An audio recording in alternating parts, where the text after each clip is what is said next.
es qui toi, Cécile, pour nous dire que tu as fait un état des lieux sur l'organisation du travail?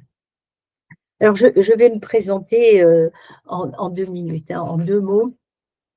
Moi j'ai commencé ma carrière, professionnelle en finance compta et puis je me suis rendu compte que, je faisais le métier de mon père, de mon grand-père et que finalement c'est pas ça qui me plaisait moi.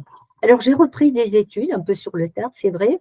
J'ai repris des études et j'ai passé un master 2 de sociologie en entreprise, qui m'a donné, la possibilité d'animer l'observatoire social de la Banque de France pendant 13 ans. Et cette mission, alors, je vous rappelle, à ce moment-là, la Banque de France était, 10-11 000 salariés, avec un éventail de métiers différents incroyables. Vous voyez, on a des caissiers, on a des économistes, on a des informaticiens, on a du back-office, on a vraiment un grand éventail de métiers.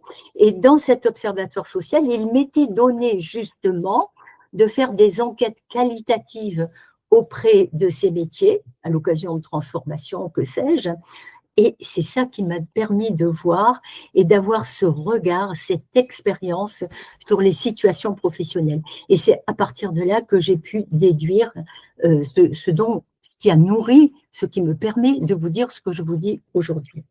Après avoir quitté cet observatoire social, j'ai été coach en transition professionnelle.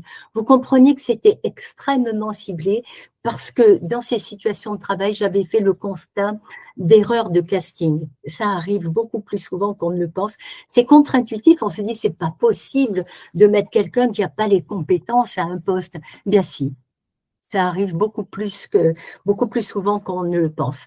Alors parfois on dit on donnera une formation et la personne s'y fera. Ben non, la personne ne s'y fait pas si ça ne lui correspond pas. Bref, si j'ai été coach en transition professionnelle, c'est justement pour dire aux collaborateurs, mais bon sang, prenez-vous en main et trouvez vous-même le job qui vous convient.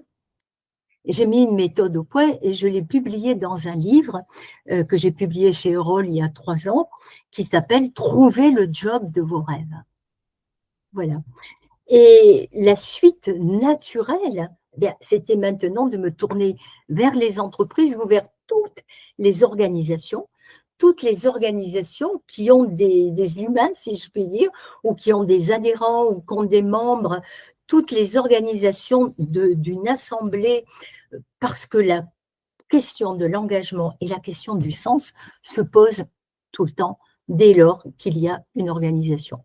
Voilà, vous savez tout sur le cheminement et surtout pourquoi j'ai cette capacité à analyser les situations de travail, ce qui va nourrir mon propos maintenant.